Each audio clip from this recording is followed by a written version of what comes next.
I agreed to open our relationship at my girlfriend's request, and it ruined her life. Update 1. I agreed to open a relationship because that's what my girlfriend wanted, and it destroyed her life. My girlfriend is 24, and I am 27. We decided to transition to an open relationship after 5 years of monogamy. We met back in high school, but when I went off to college, we broke up.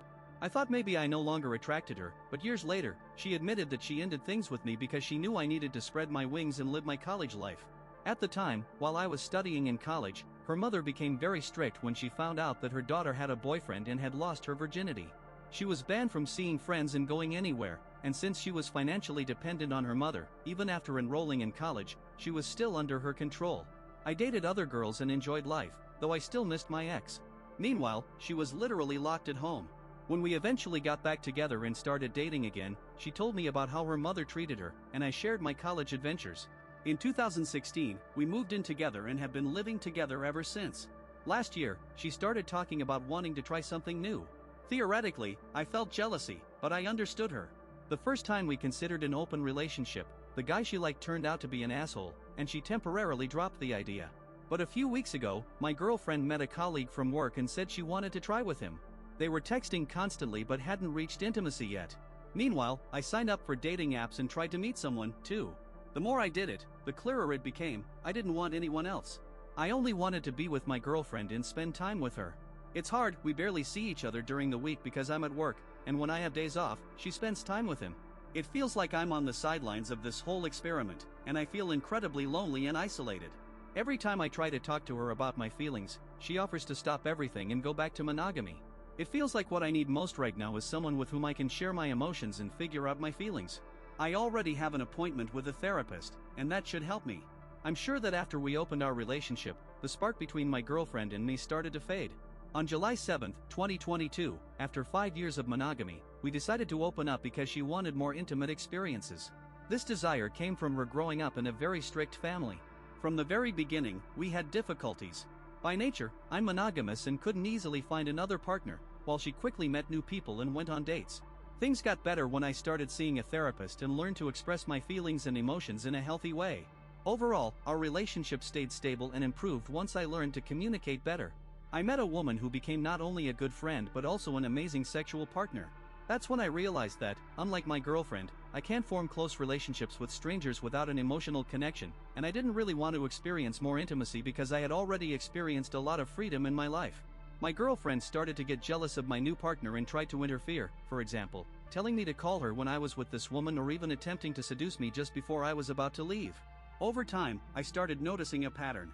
My girlfriend was once very responsible, even when we had little money. She managed it well and had a steady job with a fixed schedule. Last fall, she enrolled in college to improve her career prospects. But as we got closer to opening up our relationship, she started deteriorating. She spent all her salary on tattoos and piercings, which didn't bother me much since I like self-expression. But then she started having conflicts with her boss, regularly showing up late for work or leaving without warning. Her grades in college worsened, and she barely went to class until she stopped attending altogether. Eventually, she didn't even know when her exams or spring break were, and she didn't notice when the semester ended. About a month or two after I started seeing my new partner and getting closer to her, my girlfriend took a 2-month leave, saying it was for her mental health. But when I suggested therapy, she refused. She stopped communicating with many of her casual partners and focused on one particular guy, with whom she could disappear for days. That would have raised red flags for me if it weren't for my new 12-hour work schedule. She said she hated being home alone, and given how much I work, I could understand why she was looking for someone to spend time with. But then, she started ordering food delivery.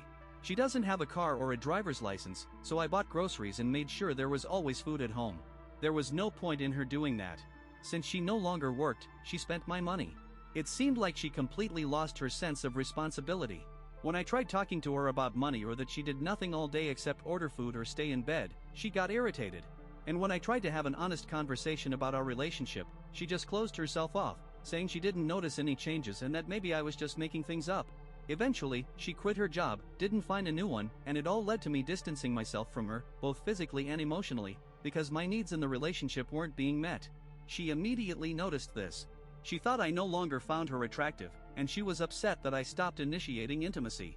I tried to fix things, explaining what I felt in our relationship and why it was hard to want intimacy with her. but she took it as if I was just constantly making her the problem. Now, we have neither intimacy nor even hugs. We talk a lot, but mostly about her partner. I almost never see her. I still try to initiate intimacy, but she's always too tired, or there's always a reason why not. When she wants intimacy, it happens at the worst possible moments. We haven't had intimacy in almost 2 months. I want to talk to her about this, but every time I bring it up, she gets irritated, threatens to break up, or says she feels like I'm always dissatisfied with her. At the same time, she keeps saying that she wants to marry me and can't imagine her life with anyone else, which is confusing.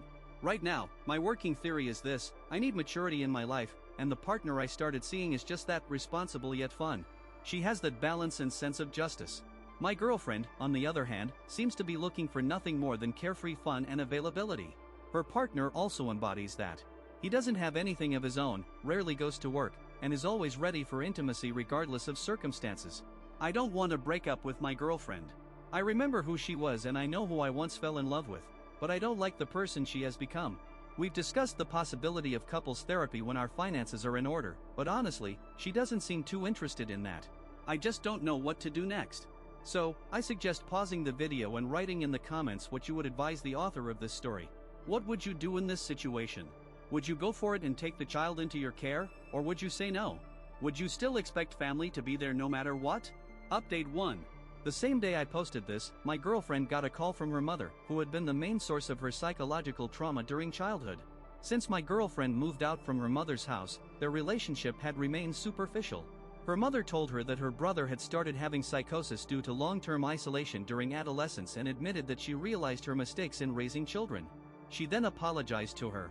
It seemed like something had opened up in her, and she poured out long-accumulated resentment. She directly told her mother that she was going to start therapy because she realized that she was turning into her, and she didn't want to cause others the same pain she experienced as a child. I'm not sure how sincere she was when saying that because she was very emotional at the time, but last week she got a new job and is already applying for a second one. She said she realized how negatively the large amount of free time this year had affected her and wanted to work to gain some emotional and financial independence. All this is great, but many of you in the comments raised a very important question, and I think now the issue is to figure out what exactly I want. I think transitioning from one relationship to another isn't the best idea right now. I realize that I have the right to express my desires, set boundaries, and live in a way that's comfortable for me, but I also understand that relationships require work, and that work must be mutual.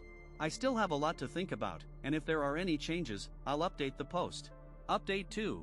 It's been a few months, and I've decided to write an update for those still interested in my situation.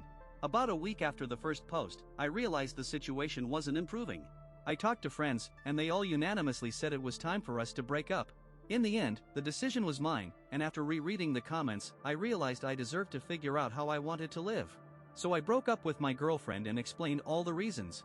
I listed things I didn't like and what she would need to change if we were ever to get back together. She cried, and we discussed everything over the phone because we couldn't meet in person. She almost never was home when I was, so it seemed like she understood my arguments and said she would work on herself. By that time, the lease was about to end, and I found a new place with a roommate. But she somehow thought she would move in with me. I even considered it, but I eventually realized it was a bad idea, especially after she started throwing fits about my friends and saying she wanted to hurt them because she found out they supported my decision to break up. In the end, I told her she couldn't move in with me. She went to live with the guy she had been seeing but continued to keep in contact with me. She never made any attempt to change, only complained about how awful he was and told me about her problems with him. Almost immediately, she realized he was an abuser and that their relationship was toxic. I drew parallels between her situation and ours, and she reluctantly apologized. I started going to therapy again, and since then, everything has been great. My finances are more stable than they've been in years, and I'm now seeing a woman I started talking to even before this. These relationships are the easiest in my life. Our communication styles match, and we both show care and affection equally. At first, it felt strange because I had always lived in chaos and toxicity, but now I finally feel I have a partner who is on the same wavelength, reliable, and supportive. It took time to break old habits of codependency and realize that in a relationship, I can have personal space and freedom. I've gone back to my hobbies and even started going to the gym because I realized how much I endured and how much I sacrificed for my ex. It just tore me apart with rage.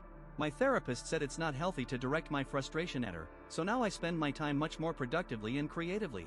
So that's how this story ends. Let me know what you think about this second story.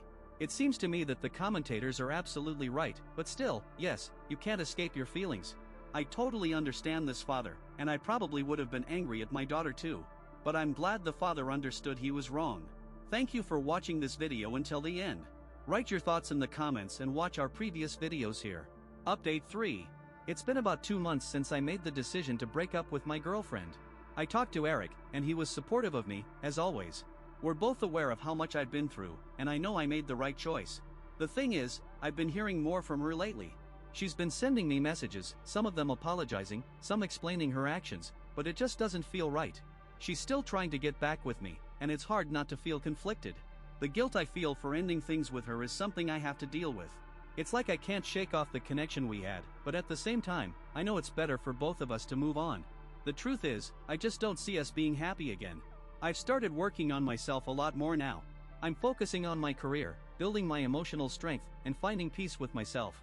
A few weeks ago, I signed up for therapy to explore my feelings and figure out how to deal with the emotions I'm experiencing right now. Therapy has been helpful, and I can see that it's going to be a long journey of self-discovery and healing.